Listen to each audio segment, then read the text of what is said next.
Hello everyone, I hope you guys have enjoyed your weekend. So I am back with my weekly analysis video. So the chart that you guys are looking in front is the equally weighted basket chart where I can look at stronger and the weaker currencies across each other. So from past week the US dollar was the top performing currency while the Swiss franc was the worst performing currency.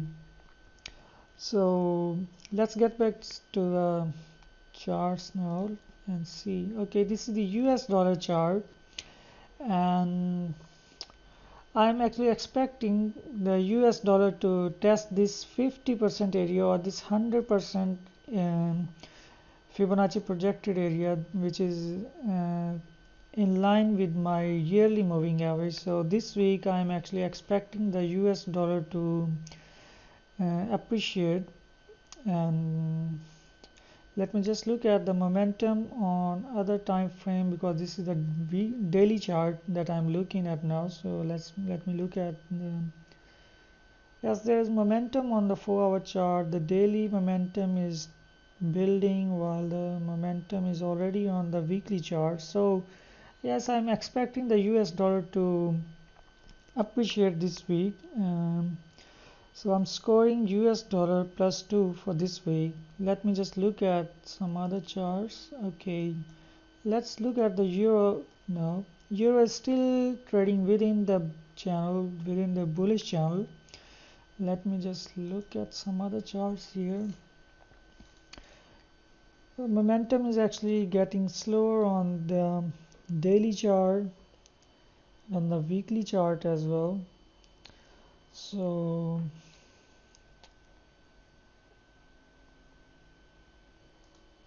Euro is actually still within its medium-term resistance area, and there is a divergence in play on the weekly chart as well and on the daily chart as well. So I'm actually expecting Euro to take a little bit pullback, but um, the pullback I'm expecting would be very short term, and over the longer term I still expect the Euro has still further room to go upside. So at the moment I am scoring it plus the -1 for the moment for this week. So let's look at the pound. Actually,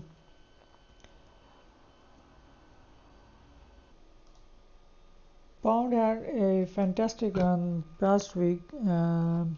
It actually made a divergence on 4-hour. Let me just look at the 4-hour chart here. Yes, there was a divergence on the 4-hour chart, but still I am expecting this market to run a little bit up and then it make a further low because the daily chart is still diverging, and while there is momentum on the weekly chart, so over the medium term I'm still bullish on this market. Actually, what I'm expecting is it to test this 38.2 fib level, which is, let me just bring up all the charts here. This is actually measured from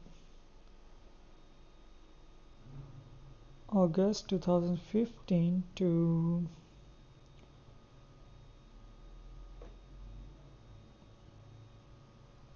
October 2016. Okay, so over the medium term I'm expecting it to test this 38.2 fib area, but this week I'm actually expecting the pound to rally a little bit up and then a pullback around this my monthly moving average here. So I'm just scoring it -1. The market is very strong, so let's see what happens. So let's move on to other charts. So the Canadian dollar, the last week I was talking about that the Canadian dollar is likely to appreciate and may find resistance around this area, and this rally is likely to fade because I don't see any momentum with this move. So for now, I'm actually, let me just look at my other charts. So what are they suggesting me? Yes, over the medium term, I'm still expecting the Canadian dollar to lose its altitude, and uh, this week actually I'm expecting it to test these low at least. So the current score is still -1. So let's see what happens here.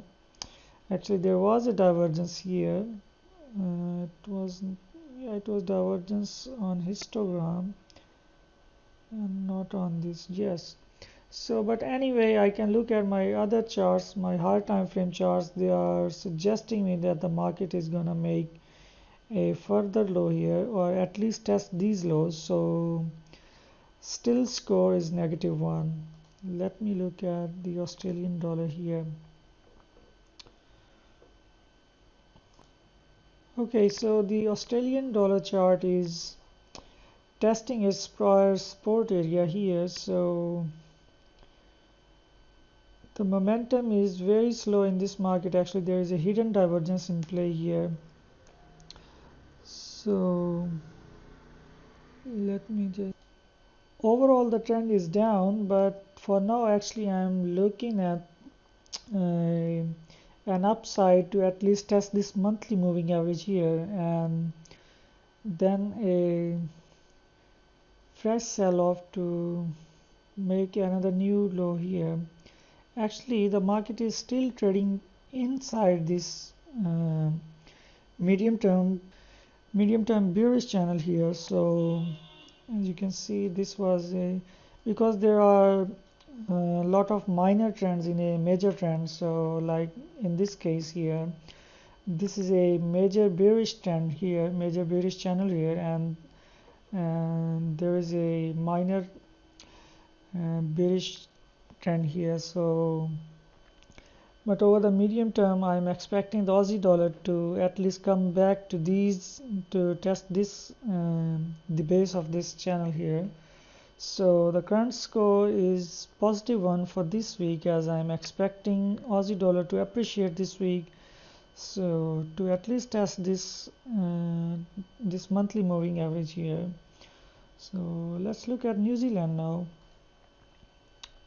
Right. So I'm actually bullish from last week on New Zealand dollar. So still I'm expecting the New Zealand dollar uh, to at least test these highs here, and maybe this my quarterly moving average here. Let me just look at if it has momentum or not. Yes, it has momentum on it, and there is actually a divergence in place. So I'm expecting the New Zealand to test this quarterly moving average here. So this week I am scoring the New Zealand dollar +2. So let's see. Okay, let's look at the yen now. The yen actually broke the channel here from last week. I was expecting it to run and test this area here, but it actually didn't went up to there. So for now I'm looking at the momentum has turned bearish, and I'm actually expecting the let me just draw some calculations here. Okay, so maybe a test to this area around here. The yen may be testing this area around here, but for that I first need to look at if the market clears these lows here or not. So but I'm expecting the yen to weak this week, and at least it may test these lows here. So -1 for the yen. So let's quickly summarize the scoring here. For dollar, I am bullish on dollar. On euro, I am bearish. On pound, due to divergence, I am bearish on pound as well. On CAD, bearish. On Aussie dollar I'm bearish, on New Zealand dollar I'm strongly bullish on this market, and on the yen I am also bearish. So you can actually create symbols for the plus and negatives scoring. So likewise, so you can actually look at the markets which are trending or which are not trending. It actually helps me finding the trending markets at early stages. So I go through these charts once in a week or twice, which actually depends on the volatility in the market. Okay, so let's see how the analysis works for this week, and I shall see you guys later.